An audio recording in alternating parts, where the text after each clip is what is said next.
আসসালামু আলাইকুম। চলে আসলাম নতুন একটা ব্লগ ভিডিও নিয়ে। তো আজকে আপনাদের সাথে কিছু কথা বলবো হচ্ছে নাজিম তানিশা আর লায়লা মামুনকে নিয়ে। এদের প্যারাটা কী রে ভাই, বুঝলাম না আমি। এদের ভিউ হলেই হয়। যেমন লায়লা কিছুদিন আগে পিটানি খায়া তারপর এখান থেকে মোটা মোটা বানিয়ে আসলো গালটা। তারপর এই তানিশার জামাইটা, ওকে দেখলে তো আমার নিজেরই ভক্তি হয় না। আমি দেখতে সুন্দর না, তানিশা যথেষ্ট সুন্দর আছে, যাই হোক। ওকে কিভাবে ও গ্রহণ করলো আমি সেটাই ভাবি।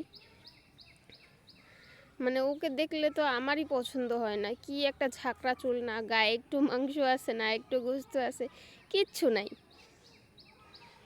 টাকা দেখে কি গেছে নাকি জেলাসি, কোনটা? আপনারা কমেন্ট করে জানান।